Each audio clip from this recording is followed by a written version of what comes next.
Պարոն Հակոբյան, դուք ասացիք, որ 24 թվականին 23 թվականի համեմատությամբ եկամուտները մուտքերը ավելացել են 5.1%-ով։ Կասեք արդյոք 24 թվականին նախատեսվածից ինչքան ապակաս մուտքագրվել նախատեսվածից եւ ինչ պատճառներով այդքան պակաս մուտքագրվել։ Հաջորդ հարցը ավտոներկրողների հետ կապված։ Տեսեք, դուք ասում եք, որ դա էապես ազդել է եւ իսկապես էապես ազդել է մուտքերի վրա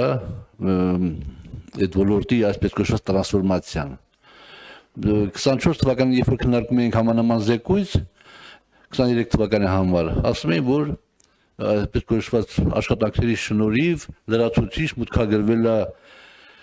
պետական բյուջե ավտոներկրողներից թաքցված, այսպես կոչված խաբեությամբ պահված գումարներ մոտ մի 40 միլիոն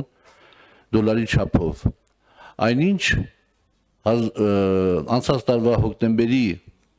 դրությամբ Վրաստանից միջինասիով Ռուսաստան է գնացել մոտավորապես 1 միլիարդ դոլարի ավտոմեքենա եւ դրա ճնշող մեծամասնությունը եթե ոչ ամբողջովին արել են մեր հայ տնտեսվարողները, որոնք իրենց բիզնեսը տեղափոխել են Վրաստան։ Այդ արդյունքում Հայաստանի պետական բյուջե, ինչպես նաև դուք նշեցիք, ոչ թվաբանական իմաստով, այլ որակական իմաստով, Հայաստանի պետական բյուջեն չի ստացել ուղիղ մուտքերով մոտավորապես 300 միլիոն դոլար։ Հիմա ինչ որ բան անում եք դուք այդ ոլորտը առողջացնելու համար, ենթահարց եւ տեղյակ եք արդյոք այն հարյուրավոր գործերից, որ ՊԵԿ-ը տվել է քննչական կոմիտեին, այդ հարյուրավոր գործերից ավտոներկրողների հետ կապված, կա գոնե մեկ գործ, որը գնացել է դատարան։ Շնորհակալություն, նախ նշեմ հարկերի մասով 92.7% ընդհանուր նախորդ ճշտված ծրագրի համեմատ կատարողական ունենք, բայց այստեղ նորից ես ուզում եմ հղում անել այն իմ ասացին, այսինքն ինչ է տեղի ունեցել տարվա ընթացքում եւ որոնք են եղել են գործոնները, որոնք բերել են այդ հանգամանքին։ Տարվա ընթացքում, եթե օրինակ փորձեք հետևել մեր այդ բյուջետային ուղերձի կանխատեսումների վերանայման տրամաբանությանը, ապա բյուջեով 2 տրիլիոն 553 միլիարդ էր նախատեսված, այնուհետև միջնահամկետ ծախսերի ծրագրով 2.497, այնուհետև 2.456, այսինքն աշճանաբար այդ կանխատեսման ուղին դեպի ներքև ցույց է տրվել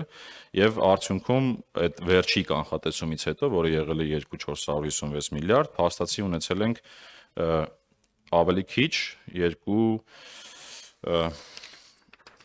թիվը ավելի կոնկրետ ասեմ, 2.391 միլիարդ, որը այդ նշածից համեմատ ավելի քիչ է փոքր, քան սկզբանե նախատեսված էր։ Հիմա եթե գանք գործոններին, ապա պետք է գիտակցենք, որ տնտեսական աճի դեպի ներքև ռիսկեր կային եւ տնտեսությունը գործում էր անորոշության մեջ եւ այն արտաքին գործոնները, որոնք որ նպաստում էին տնտեսական աճին, դրանց շուրջ պատկերացումները տարբեր էին եւ այդ ռիսկերի մասին նշվում էր մեր կանխատեսումների ժամանակ, դրանք դեպի ներքև ոնց որ տարան տնտեսական աճը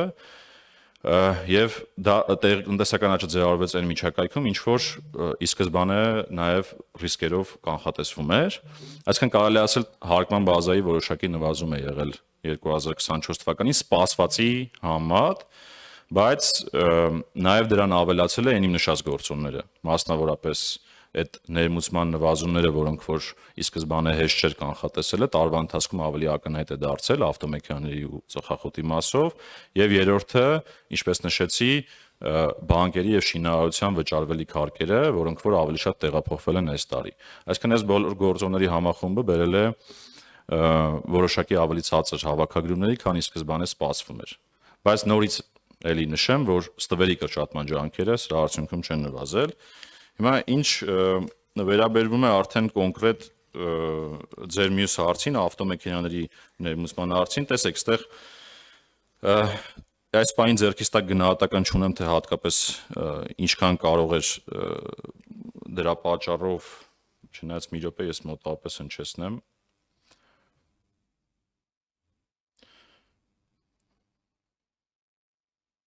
եթե ավտոմեքենաների մասով խոսենք, մի գնահատական ունենք, որը մոտավորապես 40 միլիարդի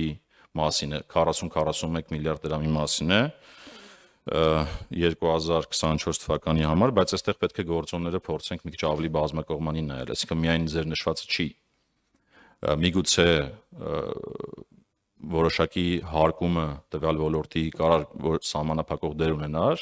բայց մեր գնահատմամբ առանցքային գործոնները երկուսն են, մեկը Ռուսաստանի կողմից այդ ուտիլիզացիոն վճարի ներդրումն է, մյուսը Վրաստանի կողմից արդեն սահմանափակումներն են, որոնք բերել են այդ իրավիճակին։ Հիմա իրավիճակը շտկելու ուղղությամբ իրականում արդեն սկսել ենք որոշակի քննարկումներ, հասկանալու թե այն հարկման են մեխանիզմը, որը անցած տարվի դրվեց, ինչ ձևով կարող է վերանայվել, որը կարող է լրացուցիչ ազդակ հաղորդել այդ շուկային, բայց դա դեռ քննարկումների փուլում է, բայց ամեն դեպքում ախտորոշումը նա է, որ հիմնական գործոնները արտաքին գործոններ են, ոչ թե ներքին գործոն։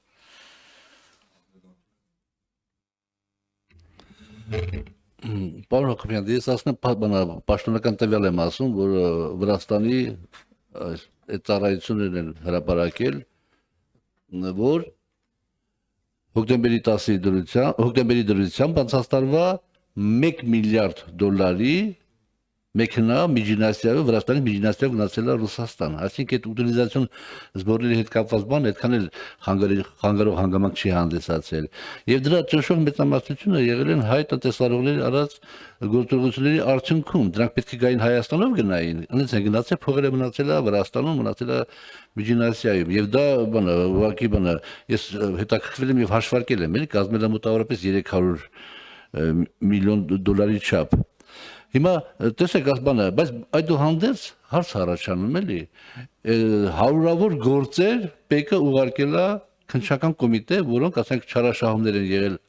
առերևույթ 10 միլիոն դրամից ավել չարաշահումներ են եղել։ Այս շատ բարի է։ Բայց ո՞նց է եղել, որ ՊԿ-ի աշխատակիցները կարողացել են այդ տնտեսվարողների հետ այնքան բարեկիրթ, այնքան գեղեցիկ ձևով զրուցել, հասկացնել, որ այդ մարդիկ հրաժարվել են այդ գումարներից կամ նույնիսկ շատ դեպքերում էլ վերադարձրել են։ Իսկ ՊԿ-ը չէր կարող այդքան բանը բացատրել։ Այստեղ է հարց առաջանում։ Այդ ո՞նց է այդ մեխանիզմը աշխատել եւ ոչ մի չի գտնվել մի համար տնտեսվարող, որ պայքարի իր իրավունքների համար եւ արդյունքում այդ վեճը լուծի դատարանը, ոչ մի հատ գործ դատարան չի գնացել։ Սա անհանգստացնող չի, պարոն Հակոբյան։ Եվ խնդրում եմ ձեզ իսկապես այդ ուղղությամբ աշխատանքներ կատարեք, տեսեք որտեղ է թերությունները, որովհետեւ մենակ այդ ավտո ներկրողները չեն, որ բերում են տանում են Ռուսաստան ծախում են։ Այստեղ հսկայական մի զանգված կա, որ աշխատում այդ ուղղությամբ։ Մեկը պայստամասա բերում, մեկը վերանորոգում, մեկը չգիտեմ ինչ անում, մոտ 10,000 մարդու մասին է խոսքը։ Շնորհակալություն։ Շատ լավ, ես խնդրեմ այն ինչ որ դուք ասում եք աշտանքային կարգով ձեր վերլուծությունը ուղարկեք, մենք էլ տեսնենք թե այդ ինչ գնահատում է կարևոր այդ նվազում կա։ Ես նվազման չափի մասին մեր գնահատականները հնչեցեցի, բայց էլի եմ ասում, գործոնները ավելի շատ արտաքին են, իհարկե այն գործողությունները, որոնք որ ՊԿ-ի կողմից իրականացվել են, նաև որոշակի սահմանափակող ազդեցություն ունեցել են։ Հիմա կոնկրետ ցուցանիշ ձեռքի տակ չունեմ, թե որքանն է դատարան գնացել քննչական կոմիտեին, բայց այն որ ենթադրաբար ոչ մի հատ, որովհետև 6 ամսվա ընթացքում երբեք չեմ առնչվել։ Այսինքն երբեք օրինակ չի բարձրացվել խնդիր, որ այս մասով բան ունենք, խնդիր ունենք քննարկելու, եւ դա ինձ հուշում է, որ այո, ասենք իրականության մեջ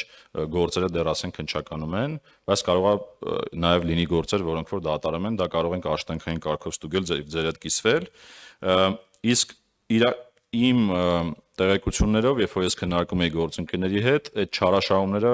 այն մասը, որոնք որ իրականում բացահայտվել եւ ուղարկվել են քննչական կոմիտե, դրանք այն չարաշահումներն են, որոնք տնտեսվարողները չեն համաձայնել վճարել կամ օրինակ օբյեկտիվ հիմքեր են եղել հաշվարկների արդյունքում, որ իրանք իրականում չարաշահումներ են իրականացնում եւ դրանց մի մասը ուղարկվել է քննչական կոմիտե։ Հիմա թե որ մասն է, ինչը դե բնական է, այսինքն դա բնականon վարչարության գործընթաց է, այսինքն երբ որ տնտեսվարողը տեսնում է, որ